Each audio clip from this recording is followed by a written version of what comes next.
Good morning, students. Today we are going to discuss about Maslow theory of motivation or Maslow need hierarchy theory. ഇത് വളരെ famous ആയിട്ടുള്ള ഒരു motivation തിയറിയാണ്. Abraham Harold Maslow എന്ന് പറയുന്ന വളരെ famous ആയിട്ടുള്ള ഒരു സൈക്കോളജിസ്റ്റ് ഡെവലപ്പ് ചെയ്ത് കൊണ്ടുവന്നൊരു തിയറിയാണ് എന്ത് Maslow theory of motivation or Maslow need hierarchy theory. ഇത് ടൂറിസത്തിൻ്റെ കേസിലെന്നല്ല, സൈക്കോളജിൻ്റെ കേസിലെന്നല്ല, ഏകദേശം എല്ലാ മേഖലകളിലും ക്ലോസ്ലി അപ്ലിക്കബിൾ ആയിട്ടുള്ള ഒരു തിയറിയാണ് എന്ത് മാസ്ലോയുടെ നീഡ് ഹൈറാർക്കി തിയറി എന്ന് പറയുന്നത്. വളരെ പ്രശസ്തനായിട്ടുള്ള സൈക്കോളജിസ്റ്റ് ആയിട്ടുള്ള എബ്രഹാം ഹെറോൾഡ് മാസ്ലോ എന്ന് പറയുന്ന വ്യക്തിയാണ് എന്ത് ചെയ്യുന്നത് ഈ ഒരു നീഡ് ഹൈറാർക്കി തിയറി ഡെവലപ്പ് ചെയ്ത് കൊണ്ടുവരുന്നത്. അദ്ദേഹം ഇതിനൊരു പിരമിഡ് രൂപത്തിലേക്കാണ് എന്ത് ചെയ്യുന്നത് കൺവേർട്ട് ചെയ്യുന്നത്. ഈ പിരമിഡിനെ നിങ്ങൾ ശ്രദ്ധിച്ചു കഴിഞ്ഞാൽ അറിയാം, അതിൻ്റെ 5 അദ്ദേഹം എന്ത് ചെയ്യുന്നുണ്ട് തരം തിരിക്കുന്നുണ്ട്. എപ്പോഴും നമ്മൾ പിരമിഡ് ഡിസ്കസ് ചെയ്ത് പോകുന്ന സമയത്ത് താഴെ നിന്ന് മുകളിലേക്കാണ് എന്ത് ചെയ്യുന്നത്, ഡൗൺ ടു അപ്പ് എന്നുള്ള നിലയിലാണ് എന്ത് ചെയ്യുന്നത് നമ്മൾ ഡിസ്കസ് ചെയ്ത് പോകുന്നത്. സോ ഏറ്റവും താഴെ നമുക്ക് എന്ത് കാണാം, ഫിസിയോളജിക്കൽ നീഡ്സ് എന്ന് കാണാം. രണ്ടാമത്തെ പൊസിഷനിൽ നമുക്ക് എന്ത് കാണാം, സേഫ്റ്റി നീഡ്സ് എന്ന് കാണാം. മൂന്നാമത്തത് ലവ് ആൻഡ് ബിലോങ്ങിങ് നീഡ്സ് കാണാം. നാലാമത്തത് എസ്റ്റീം നീഡ്സ് കാണാം. അഞ്ചാമത്തത് സെൽഫ് ആക്ച്വലൈസേഷൻ നീഡ്സ് കാണാം.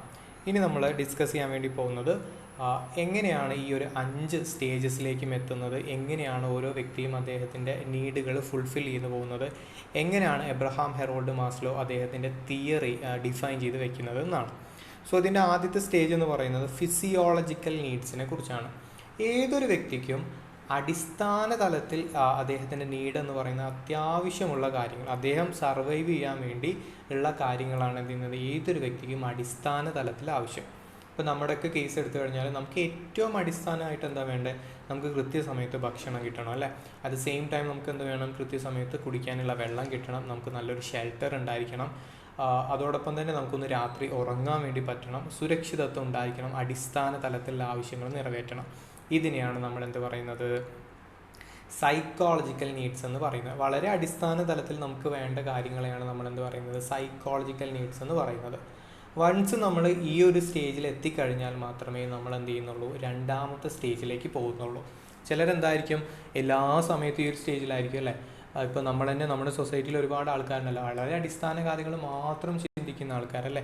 സോ എബ്രഹാം ഹെറോൾഡ് മാസ്ലോ പറയുന്നത് അദ്ദേഹത്തിൻ്റെ നീഡ് ഹൈറാർക്കി തിയറിയിലെ പിരമിഡിലെ ഏറ്റവും ലോവർ ലെവലാണ് എന്ത് ഫിസിയോളജിക്കൽ നീഡ്സ് എന്ന് പറയുന്നത്. ഏതൊരു വ്യക്തിയുടെയും അടിസ്ഥാന ആവശ്യങ്ങളെയാണ് എബ്രഹാം ഹെറോൾഡ് മാസ്ലോ എന്ത് പറയുന്നത് ഫിസിയോളജിക്കൽ നീഡ്സ് എന്ന് പറയുന്നത്. അതിൽ നമുക്ക് നല്ല ഉറക്കം വരാം, നല്ല ഡ്രസ്സ് ക്ലോത്തുകൾ വരാം, ഷെൽട്ടേഴ്സ് വരാം, drink and food and items വരാം. ഓക്കെ, ഇതിനൊക്കെയാണ് നമ്മൾ എന്ത് പറയുന്നത് ഫിസിയോളജിക്കൽ നീഡ്സ് എന്ന് പറയുന്നത്. വൺസ് നമ്മൾ ഈ ഫിസിയോളജിക്കൽ നീഡ്സ് സാറ്റിസ്ഫൈ ചെയ്ത് കഴിഞ്ഞാൽ അല്ലെങ്കിൽ അത് നേടിയെടുത്തു കഴിഞ്ഞാലാണ് നമ്മൾ നമ്മുടെ രണ്ടാമത്തെ സ്റ്റേജിലേക്ക് പോകുന്നതെന്നാണ് എബ്രഹാം ഹെറോൾഡ് മാസ്ലോ പറയുന്നത്. അതായത് നമ്മുടെ പിരമിഡിൻ്റെ രണ്ടാമത്തെ സ്റ്റേജ്. ഓക്കെ, താഴെ നിന്ന് മുകളിലേക്ക് വേണം നിങ്ങൾ എപ്പോഴും ചിന്തിക്കാനായിട്ട് കേട്ടോ.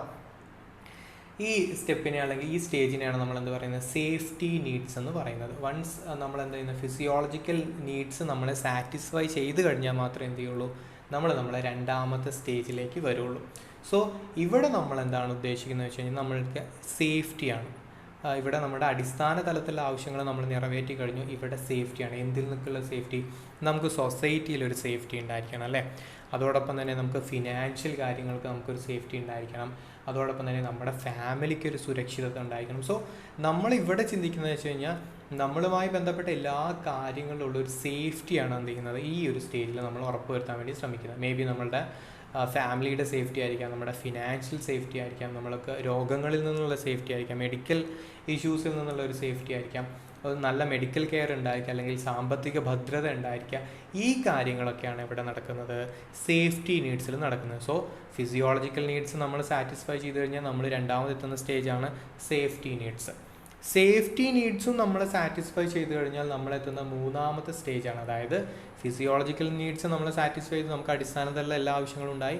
രണ്ടാമത് നമ്മൾ സേഫ്റ്റി ഉറപ്പുവരുത്തി, അതായത് നമ്മുടെ ഫിനാൻഷ്യൽ സേഫ്റ്റി ഉറപ്പുവരുത്തി, നമ്മുടെ ഫാമിലിയുടെ സേഫ്റ്റി ഉറപ്പുവരുത്തി, മറ്റുള്ളവരിൽ നിന്നുള്ള സേഫ്റ്റി ഉറപ്പുവരുത്തി, നമുക്ക് സുരക്ഷിതമായിട്ടുള്ള കാര്യങ്ങളെല്ലാം ഒരുങ്ങിയാൽ അല്ലെങ്കിൽ ആ 2 സ്റ്റേജസുകളും നമ്മളെ സാറ്റിസ്ഫൈ ചെയ്ത് കഴിഞ്ഞാൽ മാത്രമേ നമ്മൾ മൂന്നാമത്തെ സ്റ്റേജ് ആയിട്ടുള്ള ലവ് ആൻഡ് ബിലോങ്ങിങ്സ് നീഡ്സിലേക്ക് എത്തുള്ളൂ. ഓക്കെ, ഈ സ്റ്റേജ് എന്ന് വെച്ച് കഴിഞ്ഞാൽ നമ്മൾ പ്രധാനമായിട്ടും കൺസിഡർ ചെയ്യുന്നത് മറ്റുള്ളവരിൽ നിന്നുള്ള സ്നേഹത്തെയാണ് അല്ലെങ്കിൽ മറ്റുള്ളവരിൽ നിന്നുള്ള കെയറിനെയാണ് ഇവിടെ ഏറ്റവും കൂടുതൽ പ്രാധാന്യം കൊടുക്കുന്നത്. മേ ബി അത് റിലേഷൻഷിപ്പുകളായിരിക്കാം, ഫ്രണ്ട്ഷിപ്പുകളായിരിക്കാം, ഫാമിലിയിൽ നിന്നുള്ള ബിഹേവിയേഴ്സ് ആയിരിക്കാം, മറ്റുള്ളവരിൽ നിന്ന് നമുക്ക് കിട്ടുന്ന സ്നേഹമായിരിക്കാം.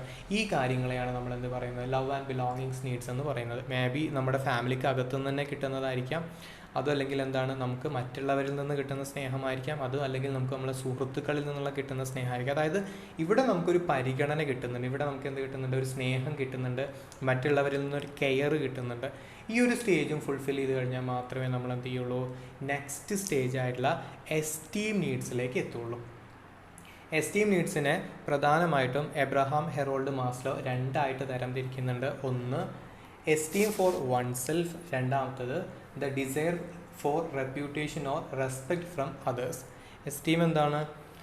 ഒന്ന് നമുക്ക് തന്നെ ഉണ്ടാക്കിയെടുക്കേണ്ട കുറച്ച് കാര്യങ്ങൾ. ഒന്ന് ഡിഗ്നിറ്റി, അതായത് സൊസൈറ്റിയിലൊരു നിലയും വിലയും, അല്ലെങ്കിൽ ഏതെങ്കിലും ഒരു കാര്യം പുതുതായിട്ട് നമ്മൾ അച്ചീവ് ചെയ്യണം, അതും അല്ലെങ്കിൽ എന്തായാലും നമ്മൾ സ്വന്തമായിട്ട് നിൽക്കണം, നമുക്ക് സ്വന്തമായിട്ടുള്ളൊരു ഇൻഡിപെൻഡൻസ് ഉണ്ട്, അതല്ലെങ്കിൽ നമുക്ക് സ്വയം ഡിസിഷൻസ് എടുക്കാനുള്ളൊരു കഴിവുണ്ട്, അതും അല്ലെങ്കിൽ നമ്മൾ പ്യുവർലി ഇൻഡിപെൻഡൻ്റ് ആണ്, നമുക്ക് നമ്മളേതായിട്ടുള്ള ഒരു സെൽഫ് ലവ് എന്നൊക്കെ വേണമെങ്കിൽ പറയാം ഈ ഒരു സ്റ്റേജിനെ. അതോടൊപ്പം തന്നെ നമ്മൾ ചെയ്യുന്നത്, ഇവിടെ നമ്മൾ ഇൻഡിപെൻഡൻ്റ് ആയിട്ട് നിൽക്കുകയാണ്, നമുക്ക് കൃത്യമായിട്ട് സൊസൈറ്റിയിൽ ഒരു നിലയും വിലയും നമ്മൾ ഉണ്ടാക്കിയെടുക്കുന്നുണ്ട്, പുതിയ കാര്യങ്ങൾ അച്ചീവ് ചെയ്യാൻ വേണ്ടി നമ്മൾ ശ്രമിക്കുന്നുണ്ട്. അതിൽ രണ്ടാമത്തതാണ് the desire for reputation or respect from others. നമുക്ക് സൊസൈറ്റിയിൽ നിന്നൊരു പരിഗണന കിട്ടണം. അപ്പം ഇപ്പോൾ നിങ്ങൾ ഇത് കേട്ടുകൊണ്ടിരിക്കുന്നത്, നിങ്ങളൊരു ബിസിനസ് മാൻ ആയിട്ട് നിൽക്കാമെന്ന് വിചാരിച്ചോളൂ. സ്വാഭാവികമായിട്ടും നിങ്ങൾ ബിസിനസ് മാൻ ആയിട്ട് നിൽക്കുന്നു, നിങ്ങൾ സക്സസ്ഫുൾ ആണ്. അറ്റ് ദ സെയിം ടൈം നിങ്ങൾ എന്തും കൂടെ എക്സ്പെക്റ്റ് ചെയ്യുന്നുണ്ട്, സൊസൈറ്റിയിൽ നിന്നുള്ള ഒരു നിലയും വിലയും നിങ്ങൾ എക്സ്പെക്റ്റ് ചെയ്യുന്നുണ്ട്, അല്ലെങ്കിൽ സൊസൈറ്റിയുടെ റെപ്യൂട്ടേഷൻ നിങ്ങൾ എക്സ്പെക്റ്റ് ചെയ്യുന്നുണ്ട്, സൊസൈറ്റിയിലൊരു സ്റ്റാറ്റസ് നിങ്ങൾ എക്സ്പെക്റ്റ് ചെയ്യുന്നുണ്ട്, മറ്റുള്ളവർ നമ്മളെ പരിഗണിക്കണം, നമ്മളൊരു ഒരു സ്റ്റാർ ആയിട്ട് മാറണം, അതും അല്ലെങ്കിൽ നമുക്ക് സൊസൈറ്റിയിൽ ഒരു പ്രസ്റ്റീജിയസ് ആയിട്ടുള്ളൊരു പൊസിഷൻ ഉണ്ട്. ഈ കാര്യങ്ങളെയാണ് നമ്മൾ പറയുന്നത് the desire for reputation or respect from others. ഒന്ന് നമ്മൾ തന്നെ ഉണ്ടാക്കിയെടുക്കുന്ന കാര്യങ്ങൾ, ഡിഗ്നിറ്റി, അച്ചീവ്മെൻറ്റ്, ഇൻഡിപെൻഡൻസ് എന്നൊക്കെ പറയുന്ന കാര്യങ്ങൾ. രണ്ടാമത്തത് റെസ്പെക്ട് ഫ്രം അതേഴ്സ്. ഒന്ന് നമ്മൾ തന്നെ സ്വയം ഒരുപാട് കാര്യങ്ങൾ നേടിയെടുക്കുക, നമ്മൾ തന്നെ അച്ചീവ്മെൻറ്റ് ഓറിയൻറ്റഡായി പുതിയ പുതിയ കാര്യങ്ങൾ ചെയ്തുകൊണ്ടിരിക്കുക, ഇൻഡിപെൻഡൻ്റ് ആയിട്ടിരിക്കുക. രണ്ടാമത് നമുക്ക് പറയാനുള്ള എന്താണ്, desire for the reputation or respect from others. മറ്റുള്ളവരിൽ നിന്ന്, ഇപ്പോൾ നമ്മളൊരു മേ ബി ഒരു വെഡ്ഡിങ് ഈവൻറ്റിന് പോകുന്ന സമയത്ത് എല്ലാവരും നമ്മളെ തന്നെ നോട്ടീസ് ചെയ്യുക, നമ്മൾക്കൊരു നല്ലൊരു സ്റ്റാറ്റസും നല്ലൊരു പൊസിഷനും കിട്ടുക, നമ്മളൊരു സൊസൈറ്റിയിൽ ഒരു പ്രസ്റ്റീജ് ആയിട്ടുള്ള ഒരു സ്റ്റാറായിട്ട് മാറുക. ഇതിനൊക്കെയാണ് എന്ത് ചെയ്യുന്നത്, റെസ്പെക്ട് ഫ്രം അതേഴ്സ് എന്ന് പറയുന്നത്. സോ എസ്റ്റീം നീഡ്സിൽ നമുക്ക് രണ്ട് കൺസെപ്റ്റാണ് പറയാനുള്ളത്. ഒന്ന് എസ്റ്റീം ഫോർ വൺ സെൽഫ്, രണ്ടാമത്തത് റെസ്പെക്ട് ഫ്രം അതേഴ്സ്. ഇതാണ് എന്ത് ചെയ്യുന്നത്, എബ്രഹാം ഹെറോൾഡ് മാസ്ലോ അദ്ദേഹത്തിൻ്റെ നീഡ് ഹൈറാർക്കി തിയറിയിലെ പിരമിഡിൽ 4ാമത്തെ പൊസിഷനിലായിട്ട് അദ്ദേഹം വെച്ചിട്ടുള്ളത്. മേ ബി ഈ ഒരു കാര്യം കൂടെ നേടിയെടുക്കുമ്പോഴാണ് നമ്മൾ ഏറ്റവും ഫൈനലായിട്ട് എത്തിച്ചേരുന്ന പൊസിഷനെയാണ് നമ്മൾ എന്ത് പറയുക, സെൽഫ് ആക്ച്വലൈസേഷൻ നീഡ് എന്ന് പറയാം. ഇതാണ് നമ്മൾ എത്തിച്ചേരുന്ന ഏറ്റവും ടോപ്പ് മോസ്റ്റ് ആയിട്ടുള്ള പൊസിഷൻ. പക്ഷേ നമ്മളുടെ എൻ്റർ വേൾഡ് എടുത്തു കഴിഞ്ഞാൽ പോലും വളരെ ചെറിയ ആൾക്കാർ മാത്രമേ എന്ത് ചെയ്യുന്നുള്ളൂ, സെൽഫ് ആക്ച്വലൈസേഷൻ നീഡിലേക്ക് എത്തുന്നുള്ളൂ. സെൽഫ് ആക്ച്വലൈസേഷൻ എന്ന് വെച്ച് കഴിഞ്ഞാൽ അദ്ദേഹത്തിന് ഇനി ഒന്നും നേടിയെടുക്കാനില്ല അല്ലേ, അദ്ദേഹത്തിൻ്റെ ഏറ്റവും പരിപൂർണമായിട്ടുള്ള ലെവലിലേക്ക് എത്തിക്കഴിഞ്ഞു. നിങ്ങൾ നോക്കൂ, മേ ബി നമുക്ക് ബിൽ ഗേറ്റ്സിനെ എടുക്കാം. ബിൽ ഗേറ്റ്സിന് അദ്ദേഹം ഒരു സെൽഫ് ആക്ച്വലൈസേഷനിൽ എത്തിയെന്ന് പറയുന്ന ഒരു വ്യക്തിയാണ്. മേ ബി അദ്ദേഹത്തിന് ഇപ്പോൾ ഒരു ആഗ്രഹം ഉണ്ടെന്ന് വിചാരിക്കാം, പെട്ടെന്ന് അമേരിക്കയിലേക്ക് പോകണം. If it is possible, yes definitely it is possible. May be അദ്ദേഹത്തിന് ഇപ്പോൾ പെട്ടെന്ന് എന്തെങ്കിലും ഒരു ഫുഡ് കഴിക്കണം എന്ന് വിചാരിക്കുക. If it is possible. So നമ്മൾ അദ്ദേഹത്തിനോട് എന്ത് കാര്യം ചോദിക്കുമ്പോൾ അദ്ദേഹത്തിന് പോസിബിൾ ആണെങ്കിൽ അദ്ദേഹം എന്തിലെത്തി, സെൽഫ് ആക്ച്വലൈസേഷൻ എന്ന് പറയുന്നൊരു പോസ്റ്റിലെത്തി അല്ലേ.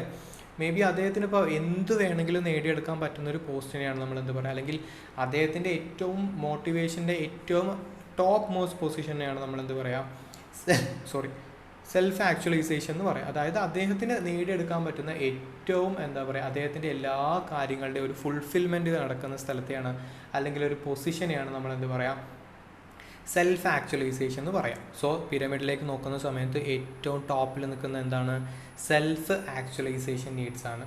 സോ എബ്രഹാം ഹെറോൾഡ് മാസ്ലോ എന്ന് പറയുന്ന വ്യക്തി ഈ ഒരു 5 രീതിയിലായിട്ടാണ് എന്ത് ചെയ്യുന്നത്, അദ്ദേഹത്തിൻ്റെ പിരമിഡിനെ സെറ്റ് ചെയ്തിട്ടുള്ളത്. ഒന്നും കൂടെ നമുക്ക് ബ്രീഫായിട്ട് കൺക്ലൂഡ് ചെയ്യാം. നമ്മൾ തുടങ്ങിയത് Maslow need of hierarchy theory അല്ലെങ്കിൽ മാസ്ലോ തിയറി ഓഫ് മോട്ടിവേഷൻ ആണ് ഇന്നത്തെ ക്ലാസ്സിൽ ഡിസ്കസ് ചെയ്തത്. സോ നമ്മൾ ഫസ്റ്റായിട്ട് പറഞ്ഞത് എബ്രഹാം ഹെറോൾഡ് മാസ്ലോ അദ്ദേഹത്തിൻ്റെ മോട്ടിവേഷൻ തിയറി 5 ആയിട്ടാണ് തരംതിരിച്ചിട്ടുള്ളത്. അതിനെ physiological needs, safety needs, love and belonging needs, esteem needs, self actualisation needs എന്നുള്ള 5 രീതിയിലാണ് തരംതിരിച്ചിട്ടുള്ളത്. അദ്ദേഹം അതിനൊരു പിരമിഡ് രൂപത്തിലാണ് റെപ്രസെൻറ്റ് ചെയ്തിട്ടുള്ളത്. സോ ഫിസിയോളജിക്കൽ നീഡ്സിൽ എന്താണ് പറയുന്നത്, ഏതൊരു വ്യക്തിയും ആദ്യം ഫുൾഫിൽ ചെയ്യാൻ വേണ്ടി ശ്രമിക്കുന്നത് എന്തായിരിക്കും, അദ്ദേഹത്തിൻ്റെ ബേസിക് ആയിട്ടുള്ള ആവശ്യങ്ങളായിരിക്കും. അദ്ദേഹത്തിന് ബേസിക് ആയിട്ടുള്ള ആവശ്യങ്ങൾ എന്തിനായിരിക്കും അദ്ദേഹത്തെ ഹെൽപ്പ് ചെയ്യുക, അദ്ദേഹത്തെ സർവൈവ് ചെയ്യാൻ തന്നെ ആയിരിക്കും ഹെൽപ്പ് ചെയ്യുക. ബേസിക് ആയിട്ടുള്ള ആവശ്യങ്ങൾ എന്ന് പറയുമ്പോൾ may be food, drinks, may be shelter, ഈ അടിസ്ഥാന തലത്തിലുള്ള ആവശ്യങ്ങളായിരിക്കും എപ്പോഴും എന്ത് ചെയ്യുക, ഒരു വ്യക്തി ഫുൾഫിൽ ചെയ്യാൻ വേണ്ടി ശ്രമിക്കുക. വൺസ് നമ്മൾ ആ അടിസ്ഥാന തലത്തിലുള്ള ആവശ്യങ്ങളെല്ലാം ഫുൾഫിൽ ചെയ്യുന്ന സമയത്താണ് നമ്മൾ രണ്ടാമത്തെ പൊസിഷനായിട്ടുള്ള സേഫ്റ്റി നീഡ്സിലേക്ക് എത്തുന്നത്. സോ ഫിസിയോളജിക്കൽ നീഡ്സ് നമ്മൾ നേടിയെടുത്തു കഴിഞ്ഞാൽ നമ്മൾ പിന്നെ എത്തുന്നത് സേഫ്റ്റി നീഡ്സ് ആണ്. ഈ സേഫ്റ്റി നീഡ്സിൽ പ്രധാനമായിട്ടും പറയുന്ന കാര്യങ്ങൾ എന്തൊക്കെയാണ്, ഈ പറയുന്ന സേഫ്റ്റിയാണ്. എന്തൊക്കെ കാര്യത്തിന്, നമ്മളുടെ ഫിനാൻഷ്യൽ ആയിട്ടുള്ള കാര്യങ്ങൾക്കുള്ള സേഫ്റ്റി നമ്മൾ ഉറപ്പുവരുത്തണം, നമ്മുടെ ഫാമിലി മെമ്പേഴ്സിനുള്ള സേഫ്റ്റി, നമ്മുടെ സൊസൈറ്റിയിൽ നമ്മളുടെ ഉള്ള സേഫ്റ്റി, അതോടൊപ്പം തന്നെ എൻ്റയർ മേഖല, ഇപ്പോൾ മെഡിക്കൽ കെയർ ഉൾപ്പെടെയുള്ള എല്ലാ മേഖലകളിൽ നിന്നും ഒരു സേഫ്റ്റി ആരാഗ്രഹിക്കുന്നുണ്ട്, ഏതൊരു വ്യക്തി ആഗ്രഹിക്കുന്നുണ്ട്. വൺസ് ഫിസിയോളജിക്കൽ നീഡ്സും സേഫ്റ്റി നീഡ്സും നമ്മളെ ഫുൾഫിൽ ചെയ്ത് കഴിഞ്ഞാലാണ് മൂന്നാമത്തെ പൊസിഷനിലേക്ക് നമ്മൾ എത്തുന്നത്, ലവ് ആൻഡ് ബിലോങ്ങിങ് നീഡ്സ്. ഇവിടെ നമ്മൾ എന്താണ് പ്രതീക്ഷിക്കുന്നത്, ഇവിടെ നമ്മൾ മറ്റുള്ളവരിൽ നിന്നുള്ള സ്നേഹവും റെസ്പെക്റ്റും ഒക്കെയാണ് പ്രതീക്ഷിക്കുന്നത്. ആരിൽ നിന്നൊക്കെ നമ്മൾക്ക് ഈ പറയുന്ന ലവ് ആൻഡ് ബിലോങ്ങിങ് നീഡ്സ് കിട്ടാം, ഒന്ന് ഫാമിലി മെമ്പേഴ്സിന് കിട്ടാം, മേ ബി നെയ്ബേഴ്സിന് കിട്ടാം, ഫ്രണ്ട്ഷിപ്പിൽ നിന്ന് കിട്ടാം. ഈ രീതിയിലുള്ള മറ്റുള്ളവരിൽ നിന്ന് കിട്ടുന്ന ഒരു സ്നേഹത്തെയാണ് എന്ത് ചെയ്യുന്നത്, ലവ് ആൻഡ് ബിലോങ്ങിങ് നീഡ്സ് എന്ന് പറയുന്നത്. ഈ ഒരു തേർഡ് പൊസിഷനും കൂടെ ഫുൾഫിൽ ചെയ്ത് കഴിഞ്ഞാലാണ് നമ്മൾ ഫോർത്ത് പൊസിഷനായിട്ടുള്ള എസ്റ്റീം നീഡ്സിലേക്ക് എത്തുന്നത്. എസ്റ്റീം നീഡ്സിനെ രണ്ടായിട്ട് തരംതിരിക്കുന്നു. ഒന്ന്, നമ്മൾ തന്നെ നേടിയെടുക്കുന്ന ഡിഗ്നിറ്റി, അച്ചീവ്മെൻറ്റ്, ഇൻഡിപെൻഡൻസ് തുടങ്ങിയ കാര്യങ്ങൾ, സൊസൈറ്റിയിലുള്ള എന്താ സ്റ്റാറ്റസ്, പ്രസ്റ്റീജിയസ് ആയിട്ടുള്ള കാര്യങ്ങൾ, ഇതൊക്കെ നമ്മൾ ഇൻഡിപെൻഡൻ്റ് ആയിട്ട് നേടിയെടുക്കുന്ന കാര്യങ്ങളെയാണ് നമ്മളെന്ത് പറയുന്നത്, എസ്റ്റീം ഫോർ വൺ സെൽഫ്, നമ്മൾ സ്വയം നേടിയെടുത്തും കൊണ്ടിരിക്കുന്ന കാര്യങ്ങൾ. മേ ബി അതിൻ്റെ സെക്കൻഡ് കാറ്റഗറി എന്ന് പറയുന്നത് എന്താണ്, desire for reputation or respect from others. സൊസൈറ്റിയിൽ നിന്ന് നമ്മൾ കിട്ടാൻ ആഗ്രഹിക്കുന്ന കാര്യങ്ങൾ. സൊസൈറ്റിയിൽ ഇപ്പോൾ നമ്മൾ സ്വന്തമായിട്ടൊരു കമ്പനി ഓൺ ചെയ്ത് മുന്നോട്ട് കൊണ്ടുപോകും. അതെന്താണ്, നമ്മളുടെ ഇൻഡിപെൻഡൻസ് ആണ്, അല്ലേ, നമ്മുടെ സ്വന്തം ഐഡിയ ആണ്, നമ്മുടെ തോട്ടാണ്. ആ ഒരു കമ്പനിയുടെ ഉടമയായി അത് വൻ സക്സസ് ആയി, അതിൽ നിന്ന് സൊസൈറ്റിയിൽ നിന്ന് ഒരുപാട് രീതിയിലുള്ള എന്താ പറയുക സപ്പോർട്ട് കിട്ടുമ്പോൾ എന്താണ്, അത് റെസ്പെക്ട് ഫ്രം അതേഴ്സ് ആണ്. എല്ലാവരും നമ്മളെ ബഹുമാനിക്കുന്നുണ്ട്, നമുക്ക് സൊസൈറ്റിയിൽ കൃത്യമായിട്ടൊരു സ്റ്റാറ്റസ് ഉണ്ട്, നമുക്കൊരു പ്രസ്റ്റീജിയസ് വാല്യൂ ഉണ്ട് എന്നൊക്കെ പറയുന്നത് എന്താണ്, അത് നമുക്ക് സൊസൈറ്റിയിൽ നിന്ന് കിട്ടുന്ന ഒരു കാര്യമാണ്. നെക്സ്റ്റ്, ഏറ്റവും ഫൈനലൈസ് ആയിട്ട് നമ്മൾ പറഞ്ഞത് സെൽഫ് ആക്ച്വലൈസേഷൻ നീഡാണ്. എപ്പോഴും ശ്രദ്ധിക്കുക, മാസ്ലോയുടെ തിയറി ഡിഫൈൻ ചെയ്ത് പോകുന്നത് താഴെ നിന്ന് മുകളിലേക്കാണ്. ഓക്കെ, സോ ഏറ്റവും ടോപ്പ് മോസ്റ്റ് പൊസിഷനിൽ നമ്മൾ നിൽക്കുമ്പോൾ എന്താണ് ആ പൊസിഷൻ്റെ പേര്, സെൽഫ് ആക്ച്വലൈസേഷൻ നീഡ് എന്നാണ് അതിന് പറയുന്നത്. അതായത് നമ്മളുടെ എല്ലാ കാര്യങ്ങളെയും ഫുൾഫിൽ ചെയ്യുന്ന ഒരു പൊസിഷനാണ് എന്ത്, സെൽഫ് ആക്ച്വലൈസേഷൻ നീഡ് എന്ന് പറയുന്നത്. ഈ ഒരു പൊസിഷനിലേക്ക് എത്തുക എന്നുള്ളത് എന്താണ്, വളരെ ബുദ്ധിമുട്ട് പിടിച്ചൊരു പരിപാടിയാണ്. പലരും എന്താണ് ഇതിൻ്റെ ഇടയിലുള്ള ഏതെങ്കിലും ഒരു നില സ്റ്റെക്കാവും, അല്ലെങ്കിൽ വീണ്ടും ഡൗൺ ആക്കും, വീണ്ടും ശ്രമിച്ച് നമ്മൾ വേറെ സ്റ്റേജിലെത്തും, വീണ്ടും ശ്രമിച്ച് നമ്മൾ വേറെ സ്റ്റേജിലെത്തും, ചിലപ്പോൾ എന്തായാലും അവിടെ ഡൗൺ ആയി പോകും, വീണ്ടും താഴേക്ക് വരും. സോ ഈ രീതിയിലാണ് എന്ത് ചെയ്യുന്നത്, എബ്രഹാം ഹെറോൾഡ് മാസ്ലോ അദ്ദേഹത്തിൻ്റെ നീഡ് ഹൈറാർക്കി തിയറിയെ ഡിഫൈൻ ചെയ്യുന്നുള്ളത്.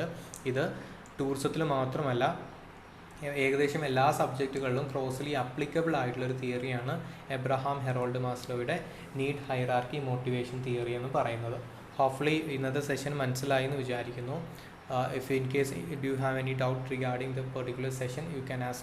Okay, നെക്സ്റ്റ് ക്ലാസ്സിൽ മറ്റൊരു ക്ലാസ്സുമായിട്ട് മറ്റൊരു ടോപ്പിക്കുമായിട്ട് നമുക്ക് കാണാമെന്ന് വിചാരിക്കുന്നു.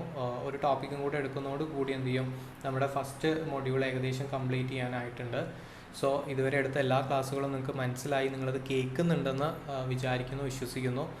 സോ എന്തെങ്കിലും പെർട്ടിക്കുലർ ആയിട്ടുള്ള പോയിന്റിലോ എന്തെങ്കിലും കൺസെപ്റ്റിൽ എന്തെങ്കിലും ഡൗട്ടുകൾ വരികയാണെങ്കിൽ ഒന്നുകിൽ നിങ്ങൾ എന്ത് ചെയ്യുക, വാട്സപ്പ് അയച്ച് ചോദിക്കുക, അതല്ലെങ്കിൽ മറ്റേതെങ്കിലും ഒരു മോഡ് ഓഫ് മുഖാന്തരം നിങ്ങൾ എന്ത് ചെയ്യുക, അത് കൃത്യമായിട്ട് എന്ത് ചെയ്യുക, ക്ലിയർ ചെയ്തിട്ട് തന്നെ പോവാം. സോ നെക്സ്റ്റ് ക്ലാസ്സിൽ കാണാം. Thank you so much.